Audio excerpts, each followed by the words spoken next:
मुई के नु आदमी जाई हैं तो एजा नु तारा बोका बुझाता के मुंह कह गलन हमार दादा हमार बाबू हां हैं हां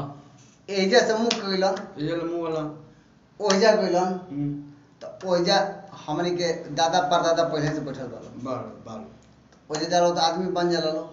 जैसे हमनी के बानी जा हां बात समझ तारा कहेला लोग तो बन ना ओजा एक आदमी बन जाला अच्छा तो ई लो जाला लो ते लो से काम करावा जाला हम काम करे ना जाए लोग मजदूरा में रखल बने पुल में सब मजदूरा में हां तो ई रेलवे वाला ठिका लिए बा हमनी के ऊपर है स्वर्ग लोगों में आदमी के पैदल चलत स्थिति खराब है कितना आदमी पैदल चले भाई ना मान लो कि कोई के गंगे नहाए जाए के बा कोई के मान लो कहीं हितैये नतई जाए के बा कोनो काम बा तो कैसे जी तो ठिका लिए है तो ओमे जान जानो कि रेलवे लाइन से काम धीरे धीरे स्टार्ट कइल बा तो अभी ढेर ना 20-25 गो जैसी विविधा कोई है ना से आदमी लेके बोला हन आदमी होने के रोज घट रहता आदमी के कमी हां आदमी को जो कमी बा सुनो ना जैसे कहे के मतलब है नु कि वहां तो मर के आदमी जलन एहजा न तार लोग त मर के जालन बोका कते के फेर खतनी तो एहजा जे मुएला नु हेलो हेलो ए मर्द तो तू उहे हाल तो हमार बा का बतियाओ तने एगो बड़ा ठेकेदार मिलल बने कहे के और के आदमी बन आदमी नहीं खा कहे के मतलब है कि ऊपर जाए में आदमी ढक पकात हुई है सुना ना हमारा के नीचे ही ले काम हमार चलता जैसे कि उजिगिया तो रेलवे लाइन के काम चलता नु ओ रेलवे काम चलता तो उजिगिया अभी आदमी जौन जात है तनी पानी पिए के बड़ा दिक्कत बा ना ई बात ठीक बा अभी नल जल योजना वाला काम चालू नहीं के तो नहीं के तो हम नल जाना हम यहाँ ले जैसे कि गंगा नदी में ले नहर लेके जाता नहीं उजिगिया हमार ठीका चलता हां ना इहो ठीक बता काम एक नंबर जैसे कि गंगा नदी बक्सर ले हां बक्सर ले आ यहाँ ले नहर कोड़ा के चालू हो गइल बा आ एकरा के स्वर्ग लोक में ले जाए ना ई ठीक रही राधा के देखो राधा के सीधे चल जाए हां राधा के सीधा जाए के बा आ वो हमें जाने कि अपन जेसीबी मशीन हां आ थोड़े आदमी दे देता नु जेसीबी आदमी के त हमारा खुदे कमी बा अभी रेलवे वाला काम चलता होने हमारा आदमी तूहू पता करो खोज हम तो खोजत नहीं माने कि कैसे कैसे खोज के आ कुछ लोग जाए वाला बालो बा तो हमार बतिया सुनो मालक ओहो लोग के तो विदा करके भाई कामवा करते ना चल जाई लोग हमार नहरिया ओइजे न जाता पनिया तो ओइजे जाता हम डायरेक्ट मतलब जल्दी में विदा करते जे काम चालू बा बहुत स्पीड से तो वो जे 3 साल में बना के कुल कंप्लीट करे के बा आ तू एगो अलगे एते के बस तूहू कुछ पता लगावो कोई होके ऐसन तो जाए वाला लटकल लिखे लो के नियो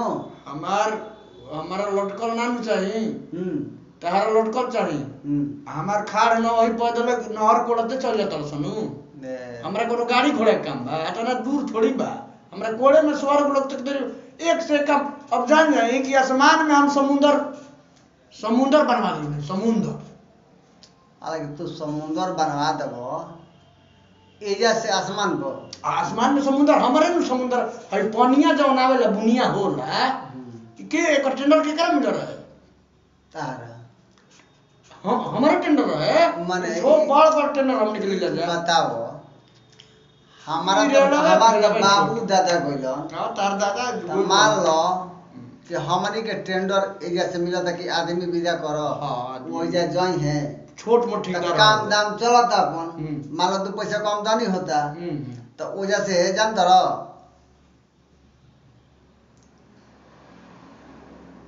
बोलो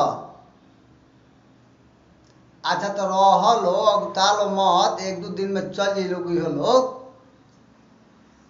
अरे 1-2 दिन दम धर लोग अब जाही वाला बा लोग टेंडर चलाता है दिन में चल जी लोग हो लोग बीजावा बनवा के विदा ना करो बस धर दे के तैयार कर दे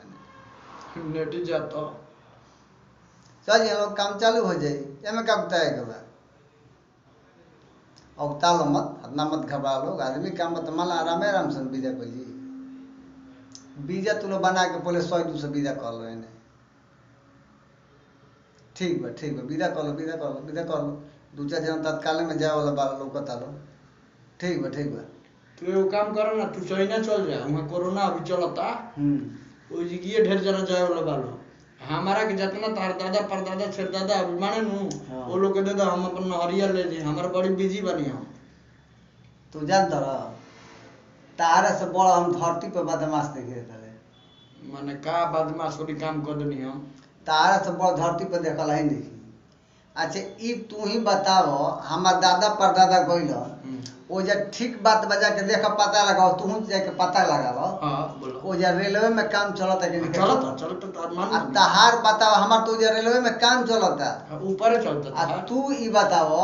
तहार एरिया से तहार गंगा जी कैसे जाता रे गंगा जी नहर तार गंगा जी जाता रे रुको मत मारे कपार पर टांग के ले तार गंगा जी के नहर करवा बता अच्छा जब हम कहत सही बात तो तू हमारा बुझाता है कि ओतना ऊपर तू बिगत रह झूठ साँच आतना तू बिगत रह तार कौन जवाब बा तो मतलब हम झूठ कहाँ बोलते नहीं तू कतना तू झूठ बोलत रह गंगा जी से कैसे जी पहले बताओ तने कैसे गंगा जी से हर से होके मणिया में हर से ना निकल जी हैं तार मन ता ठीक बा कि ना पहली बात तार मन ठीक बा कि ना तो मतलब हम ठीका ले ले बने तू मत के तू आवत रह रोज रोज आवत हमरा के मुंह आवे खाती का करे जावत रह हमरा भेजे तू माने का करे आवत रही बता हम तो आदमी खाती है नहीं है आदमी कहते हमारे घरे आदमी दे हम खोजो तनी कैसे कैसे पता लगा के विदा करता नहीं हम ता ठीक ले बता आदमी के उना जे तार दादा रहिया जानत नहीं हमार दादा रहे जानता रहनो ओही में नहरिया आदमी खोज के आ उनके साथ विदा करब तो चल जी आ तू कहतर कि गंगे जी जात रही तो नहरे खोदवा तनी नहर गंगा जी में ले तू पहले भागत रह इनके भागत ऐसे हमर मन काहे बितैले बा तू तार हमारे हमर भूख पियास के मत तार मर दादा ना पीर पनिया मत लगे ते हमारा उत्तर हमारा भूख पियास के मत मर